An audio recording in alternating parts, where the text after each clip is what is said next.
আল্লাহর নবী বলেছেন আমার কাছে তিনটা জিনিস প্রিয়, একটা হচ্ছে সুগন্ধি, একটা হচ্ছে নামাজ, আরেকটা হচ্ছে স্ত্রী। সুবহানাল্লাহ, স্ত্রী আমার কাছে প্রিয়। হুজুর বলেছেন তোমাদের মধ্যে সেই ব্যক্তি উত্তম যে ব্যক্তি তার স্ত্রীর কাছে উত্তম, আমি আমার স্ত্রীদের কাছে উত্তম ব্যক্তি। সুবহানাল্লাহ। রাসূলুল্লাহ স্ত্রীকে কত ভালোবাসতেন। বিশ্বনবী রাজনৈতিক কর্মকাণ্ড চালাচ্ছেন, যুদ্ধের দামামা বাজতেছে, চতুর্দিকে কত অশান্তি, সবকিছু চলছে, স্ত্রীর হক আদায় করতে ভুলে যাননি। রাতের বেলায় হযরত আয়েশার বয়স কম, তাকে নিয়ে রাসূলুল্লাহ একটু সুযোগ পেয়েছেন, বলছেন আয়েশা সব তো ঘুমিয়ে, চলো আমরা একটু দৌড়াই। ওই যে দূরে একটা জিনিস দেখা যায়, দৌড় দাও, দেখি কি আগে যায়। দুজনে দৌড় প্রতিযোগিতা করলেন। দৌড় প্রতিযোগিতায় হযরত আয়েশা ফার্স্ট হলেন, হুজুর পিছনে পড়ে গেলেন। হযরত আয়েশা খুব আনন্দ করলেন যে আপনি কিন্তু আমার সাথে দৌড়ে পারলেন। পরবর্তী কিছু কাল যাওয়ার পর হযরত আয়েশা বলেন হুজুর আজকে আবার বললেন যে চলো আয়েশা একটু দৌড়াই।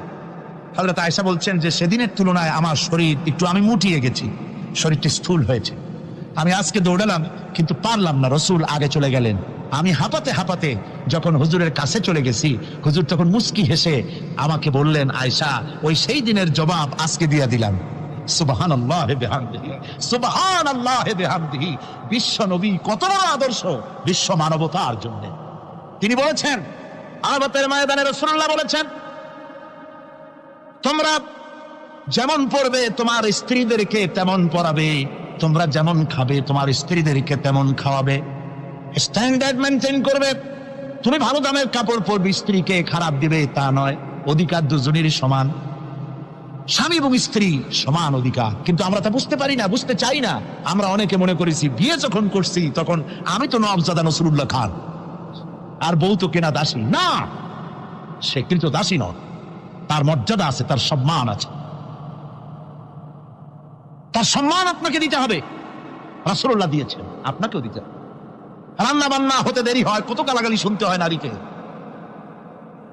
আল্লাহর নবীর স্ত্রী হযরত আয়েশা বলেছেন আল্লাহর নবী কাজ করে, মানুষের সঙ্গে কথা বলে, রাষ্ট্রীয় দায়িত্ব পালন করে ঘরের ভিতরে এসে যখন দেখেছেন রান্না হতে দেরি আছে, রাসূলুল্লাহ বিরক্ত হন নাই, ভুরু কুঞ্চিত করেন নাই, চোখ মোটা করেন নাই, আমাকে কোনো কথা শোনার নাই, বরং আমার কাছে বসে রান্নায় আমাকে সহযোগিতা করেছেন। সুবহানাল্লাহ বিহামদিহি। এই হলো আল্লাহর রাসূল, এই হলো বিশ্ব নবী। স্ত্রীর সঙ্গে কি মহব্বত! সুবহানাল্লাহ। হুজুর মহব্বত করতেন স্ত্রীদেরকে। রাসূলুল্লাহর ঘরে দৌলত ছিল না, কিন্তু মহব্বত দিয়ে ভরা ছিল ঘরটা। হুজুরের ঘরে ফ্রিজ নাই, এসি নাই, হুজুরের ঘরে কার্পেট নাই, হুজুরের ঘরের মধ্যে জাজির নাই, তোশক নাই, বড় বড় কম্বল নাই, আরামের কোনো জিনিস নাই, মডার্ন ইকুইপমেন্টস কিচ্ছু নাই, দৌলত নাই, কিন্তু মহব্বত দিয়ে ঘরটা ভরা। হযরত আয়েশা বলেছেন আমি যখন আমি পানি পান করে গ্লাস রেখে দিতাম, আল্লাহর নবী তখন গ্লাসের সেই জায়গায় ঠোঁট লাগাতেন যেখানে আমি ঠোঁট লাগাইয়া পানি পান করেছি। আমি গোশত চিবোতাম, রাসূলুল্লাহ আমার হাত থেকে গোশত টুকরা নিয়া সেই জায়গায় চিবোতেন যেখানে আমি চিবোয়েছি। সুবহানাল্লাহ। আমার ভাইরা, রাসূল তার স্ত্রীদেরকে মহব্বত করতেন, স্ত্রীরাও রাসূলকে মহব্বত করতেন দারুণ ভাবে। একবার হযরত আয়েশা সিদ্দিকা রাদিয়াল্লাহু তাআলা আনহা হুজুরকে গোসল করাতে ছিলেন, মাথার উপরে পানি ঢালতেছেন, হুজুর একটা চকির উপরে বা একটা তক্তার উপরে বসে আছেন। গোসলের পানির ভিতরে রাসূলুল্লাহ দেখতে পেলেন রক্তের মতো কি যেন প্রবাহিত হয়ে যাচ্ছে। হুজুর জিজ্ঞেস করেন আয়েশারে পানির ভিতরে রক্তের মতো কি দেখা যায়? হযরত আয়েশা বলেন হুজুর আপনি যখন বসেছিলেন অসতর্ক মুহূর্তে তক্তার নিচে আমার একটা আঙ্গুল পড়েছিল, পায়ের আঙ্গুলটা ফেটে বোধহয় রক্ত বেরোতেছে। রাসূলুল্লাহ তাড়াতাড়ি করে উঠলেন আর ওই আঙ্গুলকে ব্যান্ডেজ করে দিলেন। রাসূলুল্লাহ বললেন আয়েশারে আঙ্গুল ফেটে গেছে, একটু আহাহু পর্যন্ত করলে না, এতক্ষণ তুমি কষ্ট করলে কেন? হযরত আয়েশা বলেন ইয়া রাসূলুল্লাহ ওটা তো একটা পায়ের আঙ্গুল। আয়েশার কলিজাটা ফেটে যদি রক্ত বেরোতো রাসূলুল্লাহকে উঠতে বলতে আমি পারতাম না। কি মহব্বত রাসূলের সাথে। হযরত আয়েশা বলেন হুজুর সাল্লাল্লাহু আলাইহি ওয়াসাল্লাম স্ত্রীদেরকে এত ভালোবাসতেন, আমাদের ঘরে গোশত টোস্ত তেমন রান্না বান্না খুব কম হতো। গোশত রান্না হবে কি, মাসের পর মাস চলে গেছে রাসূলের বাড়িতে, হুজুর স্ত্রীরা বলেছেন আমাদের ঘরে চুলে আগুন জ্বলে নাই, একটু শুকনা রুটি, একটু শুকনা খেজুর আর একটু পানি খেয়ে আমাদের জীবন চলেছে, এরকমের অবস্থা হয়েছে। তারপরে এই অবস্থা চলেছে, এর মধ্যে যদি কখনো একটু গোশত আসছে হুজুর যখন ছাগল ইত্যাদি ছাগল দুম্বা জবাও করেছেন, এই দুম্বার গোশত নিয়ে ছাগলের গোশত নিয়ে রাসূলুল্লাহ নিজে বেরোতেন। হযরত খাদিজার বান্ধবী কোথায় আছে খুঁজে ওই বান্ধবীর কাছে গোশত পৌঁছে দিয়ে আসতে। হযরত আয়েশা বলেন, একদিন আমার ঘুম ভেঙে গেল, দেখি হুজুর আমার কাছে নাই। গেলেন কোথায়? খুঁজতে খুঁজতে যায় দেখি মসজিদে নববীর ভিতরে হুজুর হাত তুলে বসে আছেন, মোনাজাত করতেছেন। আমি পেছনে গিয়ে হাত তুললাম, আমি শুনতে পাচ্ছি নবীজি দোয়া করছেন রব্বুল আলামিন কিয়ামতের ময়দানে যেদিন সন্তান তার পিতাকে ভুলে যাবে, মা তার সন্তানকে হারায় ফেলবে, ওই কঠিন হাসরের ময়দানে আমি যেন আমার খাদিজাকে হারাইয়া না যাই। মুনাজাতের শেষে হযরত আয়েশা বলেন, ইয়া রাসূলুল্লাহ, খাদিজার কথা আপনার এত কেন বারবার মনে পড়ে? একটা বুড়িরে বিয়ে করেছিলেন 25 বছর বয়সের সময়, 40 বছর বুড়ি, তার কথা কেন এত মহব্বত আপনার মনে পড়ে? তার থেকে যুবতী মেয়ে, সুন্দরী মেয়েকে আপনার স্ত্রী হিসেবে আপনি পান নাই? হুজুর বলেন, আয়েশা রে, খাদিজার সম্পর্কে এমন কথা তুমি আর বলো না। তোমরা সবাই আমার সুখের দিনের স্ত্রী, আর খাদিজা আমার এমন সময় স্ত্রী ছিল যখন মক্কায় আমার আশ্রয় ছিল না, তামাম মক্কা নগরীতে আমার আশ্রয় ছিল না। খাদিজার সঞ্চিত সমস্ত ধনরাশি ইসলাম কবুল করার পর দুহাতে খাদিজা বিতরণ করে দিয়েছে। হযরত আয়েশা বলেন, হুজুর আমার গোস্তাকি মাফ করে দেন, আমি আর এরকম বলবো না, তবে খাদিজা সম্পর্কে আমার কিছু একটু শুনান। হুজুর বলেন, আয়েশা রে শোনো, গভীর রাত যত রাত হোক না কেন ইসলামের দাওয়াত দিয়ে দিয়ে গভীর রাত্রে আমি যখন বাসায় ফিরেছি, ঘরে এসেছি, দরজায় একটা মাত্র ডাক দিয়েছি, খাদিজা, অমনি দরজা খুলে গেছে। আমি জিজ্ঞেস করেছি, খাদিজা রে, যত রাত্রে আসলাম, যতবার আসলাম, একটা ডাকের বেশি লাগলো না, তুমি কি ঘুমাও না? হযরতে খাদিজা বলেছেন, ইয়া রাসূলুল্লাহ, আমার মনের ভিতরে ভয় থাকে, আল্লাহর রাসূল দিনের খেদমতে বাইরে আছেন, আমি যদি আরামে বিছানায় ঘুমায় থাকি আর নবীজি দরজার কাছে দাঁড়ায় আমারে ডাকাডাকি করবে, উঠতে যদি দেরি হয়ে যায় নবীজির সঙ্গে বেয়াদবি হয়ে যাবে, এই মনে করে আপনি না আসা পর্যন্ত দরজার সাথে পিঠ লাগাই আমি দাঁড়াইয়া ঘুমাই। আমার ভাইরা, হযরতে খাদিজার ইজ্জত স্বয়ং আল্লাহ দিয়েছেন। কে দিয়েছেন?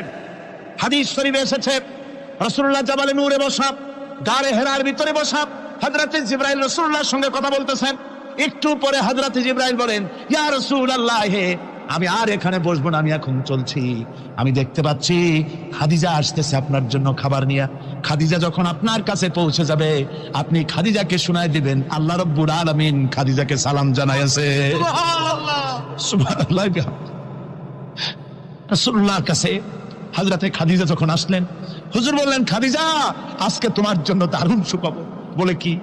বলে, আল্লাহ পাক জিবরাইল কেমন উঠে গেল আমার কাছ থেকে, জিবরাইল বলে গেল আল্লাহ তোমাকে সালাম বলেছেন।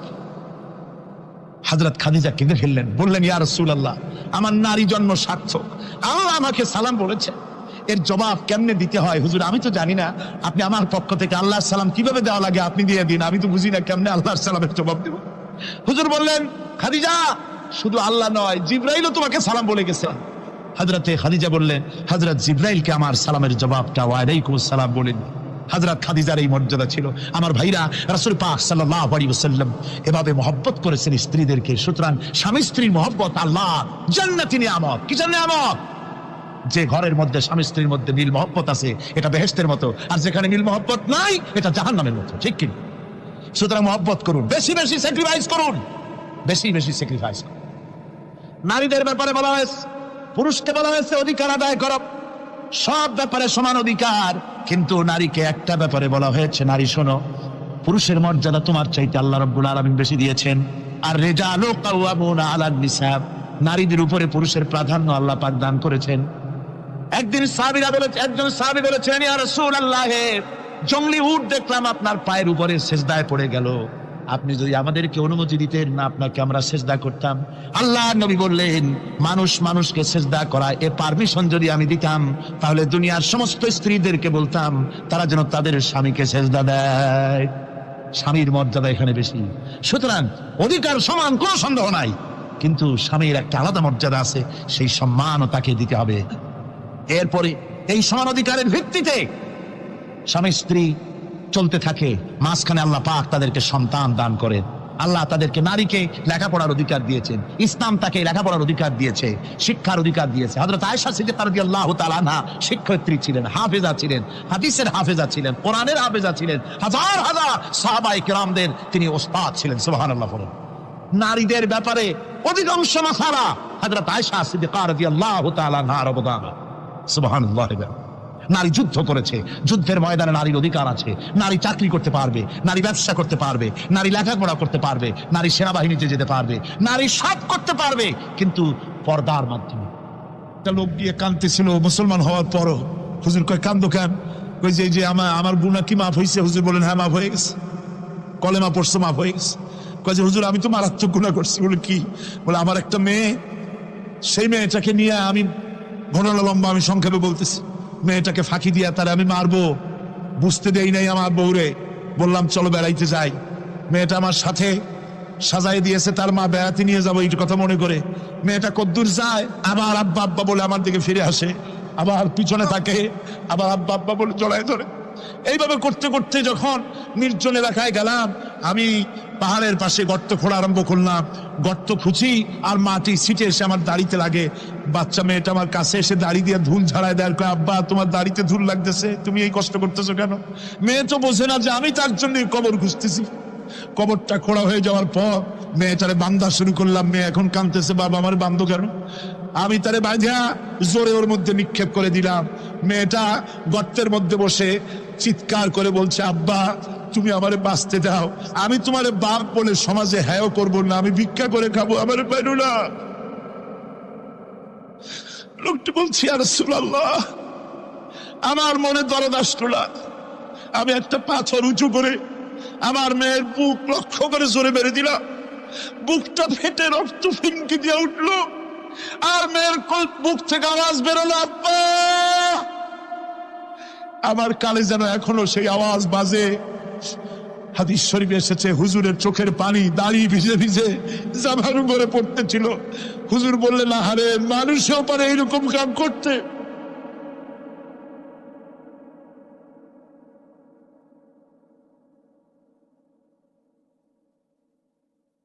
পৃথিবীতে নারীর যখন কোনো সম্মান ছিল না, মর্যাদা ছিল না, সেই সময় আমার রাসূল, আমার বিশ্বনবী নারীদেরকে সম্মানের হাত ধরে গর্তের ভিতর থেকে উঠাইয়া রানীর সিংহাসনে বসাইয়া দিলেন। সুবহানাল্লাহ। মায়ের মর্যাদা দিয়ে দিলেন। সুবহানাল্লাহ। নারীরা আমাদের মায়ের জাত। নারীরা আমার কিয়ের জাত? মায়ের জাত। আমার মা বোনেরা, তোমাদের সম্মান কত তোমরা জানো না। আমরা পুরুষ, আমাদের পায়ের তলে জুতা, আর তোমরা আমাদের মায়ের জাত। তোমরা নারী, তোমাদের পায়ের তলে আল্লাহর জান্নাত, আল্লাহর ব্যস্ততা তোমাদের পায়ের তলে। এই সম্মান আল্লাহ তোমাদের দিয়েছে, নবী দিয়েছেন। সুবহানাল্লাহ। কর ভাইরা আমার, অধিকার ইসলাম দিয়েছে। বিবাহ যখন হয়, এই বিবাহের সময় এজেন্ট আনতে হয়। আর বিবাহ হচ্ছে বিবাহ বৈঠক। এজেন্ট আনার জন্য ওই যে কি জানি কয়, ম্যারেজ রেজিস্ট্রার বা মৌলবি সাহেব, কার অনুমতি আগে নেয়? বলেন কার অনুমতি? তাহলে অধিকার ইসলাম পুরুষে দিল না মেয়ে লোকে দিল? আচ্ছা, মেয়ে লোকের কাছে যাও, মেয়েটাকে জিজ্ঞেস করো সেই বিবাহে রাজি আছে কিনা। সুবহানাল্লাহ পড়ে, এই বিবাহে রাজি আছে কিনা জিজ্ঞেস করে, তার অধিকারই বেশি। এরপরে এই বিবাহে করার ব্যাপারে কত বৈষম্য। আজ বিবাহ করতে গেলে যৌতুকের প্রথা এসেছে। রাসূলুল্লাহ যৌতুক দিয়েছিলেন। ওটা যৌতুক না, ওটা উপহার, ওটা হাদিয়া।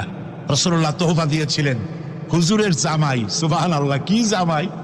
এক জামাই তো জিন্নুর আইন, যাকে ফেরেশতারা পর্যন্ত লজ্জা করতো যারে দেখে, হযরত উসমান রাদিয়াল্লাহু তাআলা আনহু। আরেকজন হযরত আলী কাররামাল্লাহু ওয়াজহাহু। হযরত আলী, যার সম্পর্কে রাসূল পাক সাল্লাল্লাহু আলাইহি ওয়াসাল্লাম যাকে কত সম্মান দিয়েছেন, কত মর্যাদা দিয়েছেন, এই হলো হযরত আলী হুজুরের জামাই। আনা মাদিনাতুল ইলম ওয়া আলিউম বাবুহা। আমি হলাম জ্ঞানের রাজ্য, আর আলী হলো সেই রাজ্যে প্রবেশের দরজা। সুবহানাল্লাহ। ভাইরা, এই হলো জামাই। আর মেয়ে খাতুনে জান্নাত, বিনতে রাসূল, বেহেশতের সমস্ত রমণীদের সরদারিনী মা ফাতিমাতুজ জাহরা রাদিয়াল্লাহু তাআলা আনহা। কি উপহার দিলেন বিয়েতে রাসূল? এই মেয়ে আর এই জামাই। উপহার হলো খেজুরের ছোবড়ার একটা তোশক, পানি উঠাবার জন্য একটা মশক, আর আটা পেশা একটা জাতা। এই হলো নবীর মেয়ে আর জামাইয়ের জন্য উপহার। রাসূলের প্রতি কি ভালোবাসা দেখেছেন হযরত উম্মে হাবিবা রাদিয়াল্লাহু তাআলা আনহা, আমাদের মা আবু সুফিয়ান রাদিয়াল্লাহু তাআলা আনহু তার মেয়ে।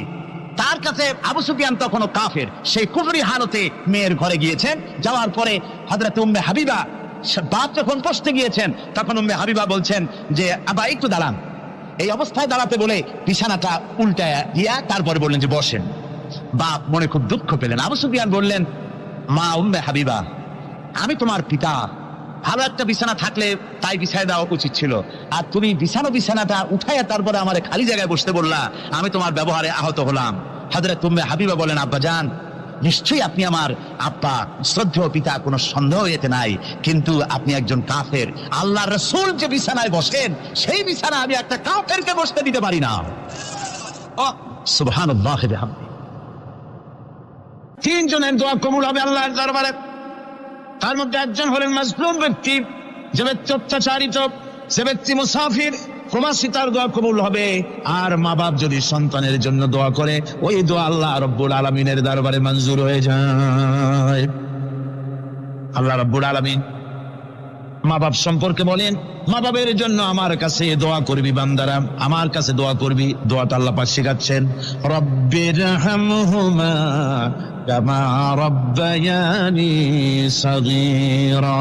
পড়েন সবাই, রব্বিরহামহুমা কামা রাব্বায়ানি সাগীরা। একটু জিকির করেন, লা ইলাহা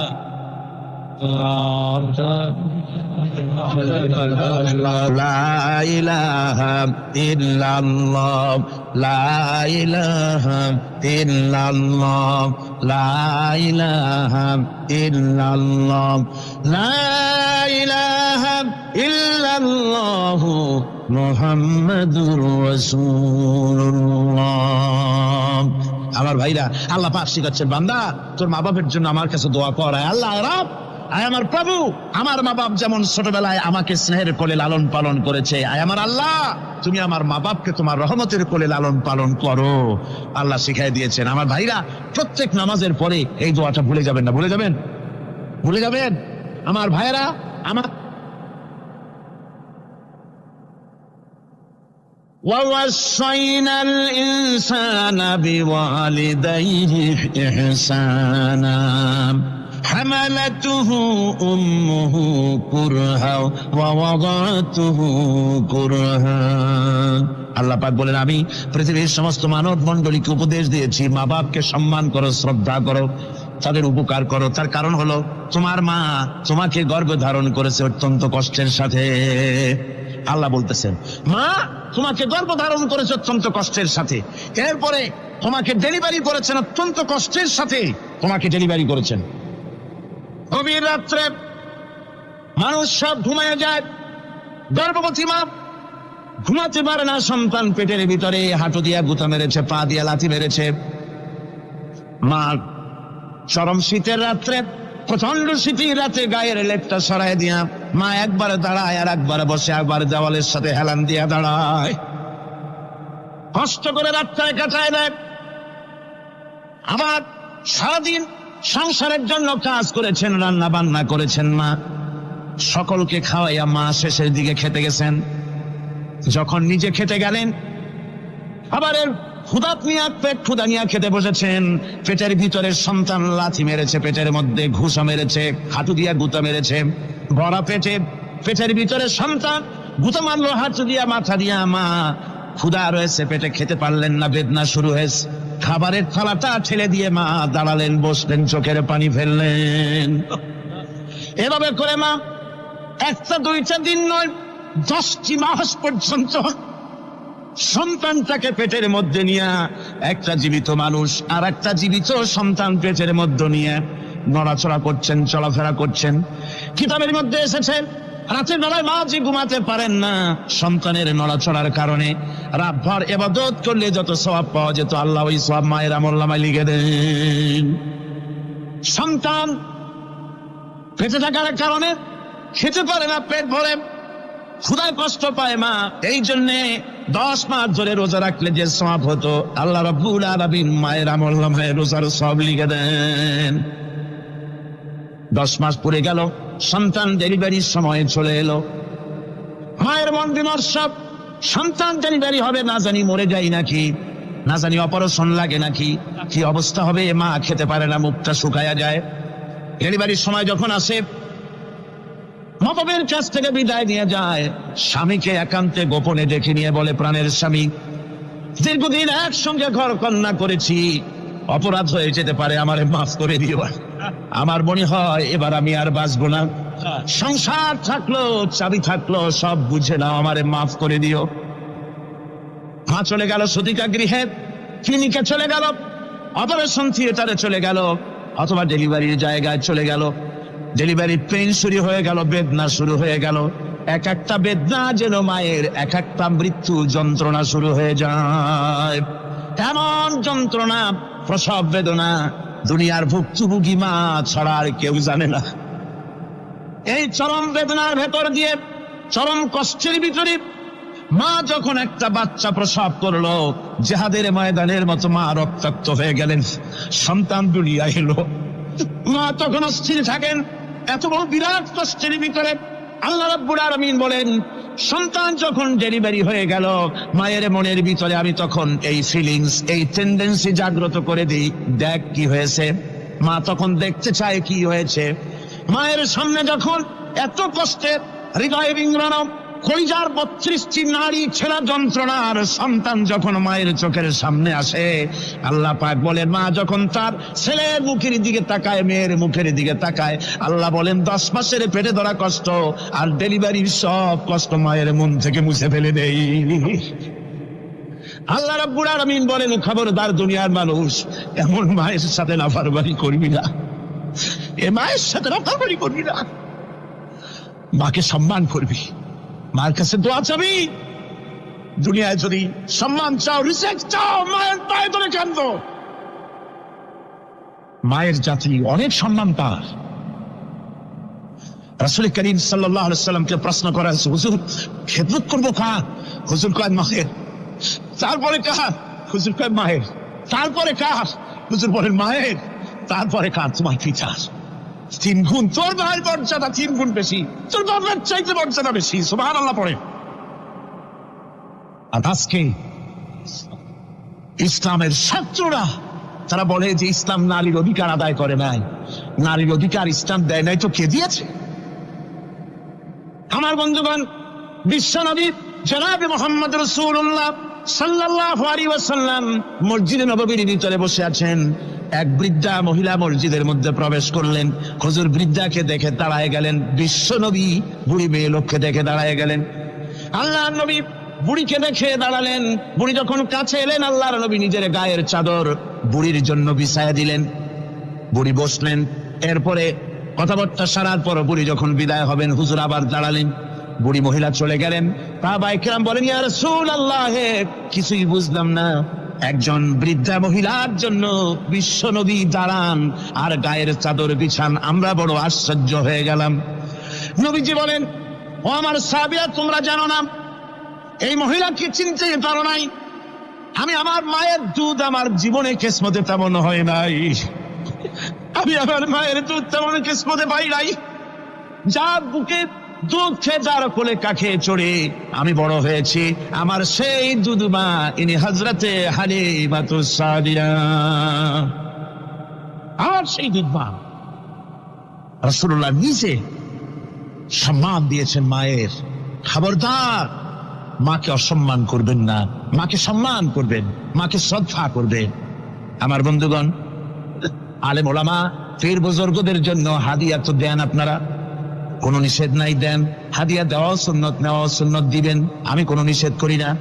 কিন্তু আমি বলতে চাই, পীর বুজুর্গদের কাছে, আলেম ওলামাদের কাছে হাদিয়া দিয়া আল্লাহরে যত না খুশি করতে পারবেন, এই ডালিম বেদানার মৌসুমে বেদানা একটা ভেঙে নিজ হাতে যদি মায়ের মুখে তুলে দেন, আল্লাহর আরশ খুশি হয়ে যাবে, আল্লাহর আরশ আজিম খুশি হয়ে যাবে, আল্লাহ পাক খুশি হয়ে যাবে।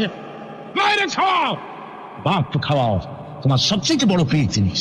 সুবহানাল্লাহ বলে, সুবহানাল্লাহ। মা বাপ যদি একটু দোয়া করে দেয় তোমার জিন্দিগির কাম শেষ। একটু বদ দোয়া করলে জাহান্নামে যাবা, কোন পৃষ্ঠায় দোয়া করলে জাহান্নামে যাবে এমন কথা নয়, কোন মরণাপদ দোয়া করলে দোজখে যাবে এমন কথা নয়। রাসূল বলেছেন হুমা জান্নাতুকা ওয়া নারুকা, মা বাপ তোমার বেহেশত, মা বাপ তোমার জাহান্নাম। মা বাপ যদি অসন্তুষ্ট হয় দোজখে যাবি, আর মা বাপ যদি খুশি আল্লাহর জান্নাতে চলে যাবি। সুবহানাল্লাহ, সুবহানাল্লাহ, সুবহানাল্লাহ। মায়ের পায়ের তলে তোর বেহেশত।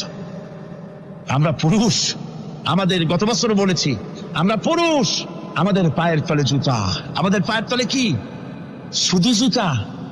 আর আমার মায়ের জাতি যারা এই প্যান্ডেলে বসে আছেন, আমার মায়েরা বোনেরা, মায়ের জাতি যারা পৃথিবীতে, মায়ের জাতির পায়ের তলে আল্লাহর বেহেশত। সুবহান। নারীর মর্যাদা ইসলাম দেয় নাই, কে দিয়েছে? আল্লাহ দিয়েছেন, আল্লাহ রাসূল দিয়েছেন। আর আমার মায়ের জাতি যারা এই প্যান্ডেলে বসে আছেন, আমার মায়েরা বোনেরা, মায়ের জাতি যারা পৃথিবীতে, মায়ের জাতির পায়ের তলে আল্লাহর বেহেশত। সুবহান। নারীর মর্যাদা ইসলাম দেয় নাই, কে দিয়েছে? আল্লাহ দিয়েছেন, আল্লাহ রাসূল দিয়েছেন। আমার বন্ধুগণ, হযরত বায়জিদ বুস্তামি, ছোট্ট বাচ্চা ছেলে, গভীর রাত্রে মা অসুস্থ, পানির পিপাসায় জেগে উঠেছেন। বাবারে পিপাসায় শেষ হয়ে গেলাম, পানি দাও। ছেলে ঘরের ভিতরে পানি না পেয়ে বাইরে দৌড়াদৌড়ি করলেন। অনেক দূর থেকে পানি নিয়ে এসে দেখেন মা ঘুমায় গেছেন। পানি নিয়ে দাঁড়ানো পৌষ মাস, মাঘ মাসের শীতের রাত, ফজরের সময় মায়ের ঘুম ভেঙে গেল। তাকিয়ে দেখেন বাইজিদ দাঁড়ানো, হাতে পানি থরথর করে কাঁপছে। জিজ্ঞাসা করে, বাইজিদ তুমি দাঁড়ানো কেন? ছোট্ট বাচ্চা বলে, মা পানি চেয়েছিলে তুমি গভীর রাত্রে, পানি ঘরে ছিল না, অনেক দূর থেকে আনতে হয়েছে। মা বলছে ঘুমাও নাই কেন গেলাস ছুঁয়া? বাচ্চা বলে ঘুমাই নাই, তুমি যদি আবার পানি চাও সময় মতো যদি দিতে না পারি মা তোমার কষ্ট হবে, এই জন্য ফজর পর্যন্ত আমি দাঁড়ায় আছি, কখন তুমি পানি চাও। মা হাতের থেকে পানি নিয়ে পান করলেন। বাইজিদকে বিছানার উপরে আরাম করে কম্বল দিয়ে ঘুম পড়াইয়া দিলেন। হযরত বাইজিদের মা উযু করে ফজরের নামাজ পড়ে সিজদায় চলে গেলেন।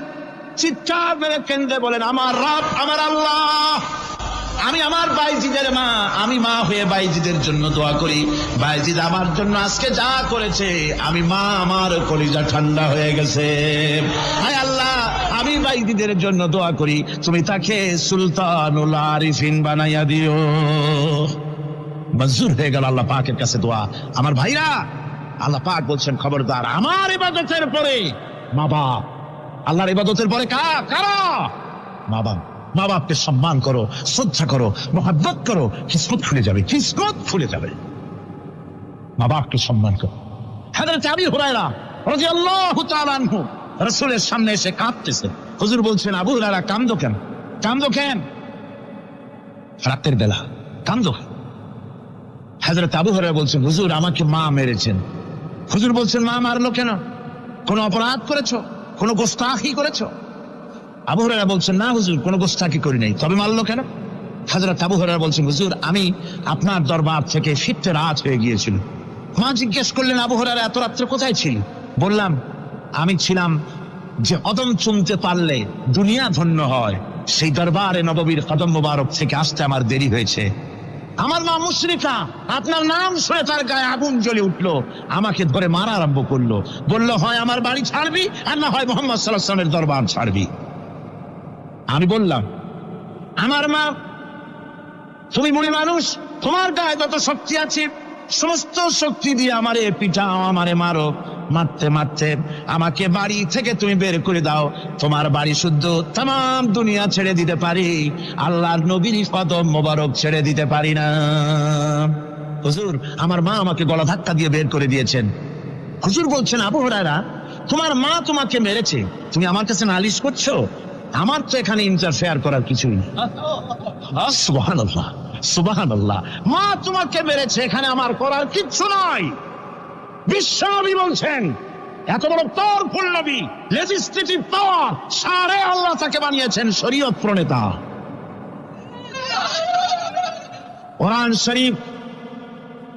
কোরআন শরীফে শুধু হালাল ও হারামের, হালাল এবং হারামের বৈধ এবং অবৈধের সীমারেখা শুধু কোরআনই ঠিক করেনি, রাসূলের জন্য আল্লাহ ছেড়ে দিয়েছেন। আল্লাহ রাসূলও হারাম হালাল এবং হারামের বৈধতা অবৈধতার সীমারেখা নির্ধারণ করেছেন। এত বড় ক্ষমতা তা, এত বড় পাওয়ারফুল বিশ্বনবী, তিনি বলছেন মা মেরেছে, আমার করার কিছু নাই। চিন্তা করেন কত বড় কথা, এ কথার লোড কত। হযরত আবু হুরায়রা বলেন, ইয়া রাসূলুল্লাহ, মা আমাকে মেরেছেন, আমি আল্লাহর নবীর কাছে মায়ের বিরুদ্ধে নালিশ করতে আসি নাই। বললেন, কেন এসেছো? হযরত আবু হুরায়রা বলেন, হুজুর এসেছি একটা কারণে, আমি জানি আল্লাহ নবী যদি আল্লাহর দরবারে হাত উঠায়া কোনো জিনিস বলে আল্লাহ রাব্বুল আলামিন সঙ্গে সঙ্গে মঞ্জুর করে নেন। হুজুর আমি এসেছি, মেহেরবানি করে দোয়া করুন আমার মাকে যেন আল্লাহ হেদায়েত নসিব করে দেন। আল্লাহ নবী হাত উঁচু করে বললেন, আল্লাহুম্মা হিদি উম্মা আবি হুরায়রা, আয় আল্লাহ আমি দোয়া করি আবু হুরায়রার মাকে তুমি হেদায়েত নসিব করে দাও। রাসূলুল্লাহ দোয়া করছেন আর আবু হুরায়রা সমানে দৌড়াচ্ছেন। তিনি দৌড়াচ্ছেন, পিছন থেকে কয়েকজনে আবু হুরায়রার জামা টেনে ধরেছে, দৌড়। তাদের জানা আবু হুরায়রা খুব ভদ্রলোক মানুষ, কোন ঝড় ঝামেলার মধ্যে থাকে না, রাগসাক করে না, চিৎকার মারে না, দৌড় মারে না, এত ভদ্র শরীর, দৌড়ায় কি না জানি কোন বিপদ বুদ্ধি ঘটে গেছে। পিছন থেকে জামা টেনে ধরে বলে, দৌড়াও কেন? হযরত আবু হুরায়রা জামা সাহাবীর হাত থেকে ছিনায় নিয়ে বলেন, জামা ছেড়ে দাও, আমাকে দৌড়াতে দাও, আমি দৌড়াইয়া বাড়িতে দেখতে চাই, আমি দৌড়াই আগে আমার বাড়ি পৌঁছতে পারলাম না, আমি যাওয়ার আগে আমার আল্লাহর নবীর দোয়া আমার বাড়ি পৌঁছে গেছে, আমি এইটা দেখতে চাই। হযরত আবু হুরায়রা বাড়িতে গিয়ে দরজা নক করলেন, ভেতর থেকে আওয়াজ এলো, কে? হযরত আবু হুরায়রা বলেন, মা আমি তোমার আবু হুরায়রা ফিরে এসেছি। মা বলছেন, বাবা অপেক্ষা করো, দরজা খুলতেছি। হযরত আবু হুরায়রা বলেন, মায়ের গলার আওয়াজের ভিতরে শিরকিয়াতের কর্কশতা পেলাম না, মায়ের গলার আওয়াজের ভিতরে তাওহীদের গন্ধ পেলাম। আমার মনে হলো নবীজির নিক্ষিপ্ত তীর তার নিশানায় পৌঁছে গেছে। কিছুক্ষণ পর মা আমার বেরিয়ে এলেন, মাথা থেকে চুলের থেকে বুড়ি মানুষ, সাদা চুলের ভিতর থেকে পানি পড়তেছে। মা বলল, বাবারে তোমারে মারার পর আমি বড় অনুতপ্ত হয়েছি, অনুশোচনা করেছি, আমি গোসল করেছি, মনে মনে ভাবলাম আমার ছেলে তো কোনো খারাপ জায়গায় যায় নাই, কেন তারে মারলাম, আমি বড় লজ্জায় পড়েছি তোমারে মেরে। ও আমার আবু হুরায়রা, আমি গোসল করেছি, পবিত্র হয়ে গেছি, জলদি করে আমাকে নিয়ে চলো বিশ্ব নবী জনাবে মুহাম্মদুর রাসূলুল্লাহর দরবারে। হযরত আবু হুরায়রার মা ঘোষণা করলেন, আশহাদু আল্লা ইলাহা ইল্লাল্লাহু ওয়াহদাহু লা শারীকা লাহু ওয়া আশহাদু আন্না মুহাম্মাদান আবদুহু ওয়া রাসূলুহু।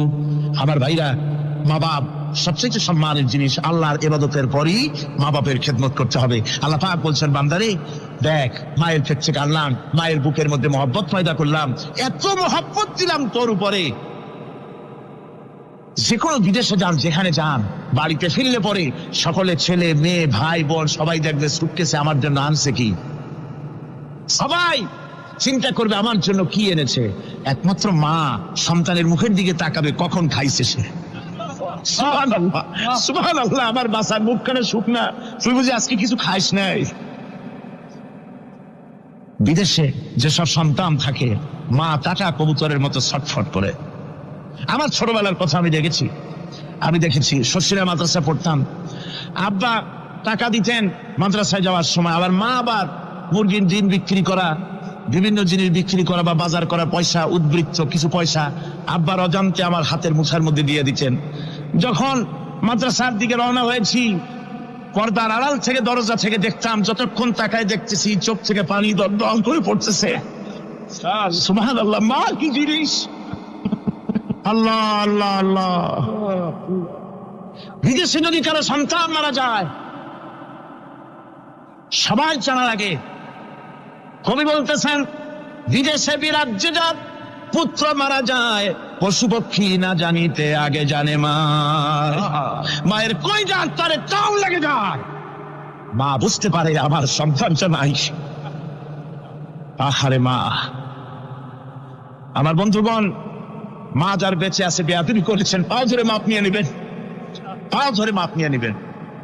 মা তো পা ধরে দেখবেন মাফ করে দিবে। সুবহানাল্লাহ, সুবহানাল্লাহ, কত দরদ তার বুকের মধ্যে। আর মা বাপকে সম্মান করবে। যাক, এই বিষয়ের উপরে আমি আর যেতে চাই না। সত্যি আপনাদের বললাম, এই বিশাল জনতাকে বললাম, সবচাইতে বড় পীর আপনার জন্য আপনার মা বাপ। সবচেয়ে বড় পীর কে? মা বাপ। সন্তুষ্ট করেন, রুজিতে অভাব ঘটবে না। কোন মাজারে গিয়ে সেজদা দেওয়া লাগবে না, আল্লাহর কসম, মাজারে যাই চাওয়া লাগবে না।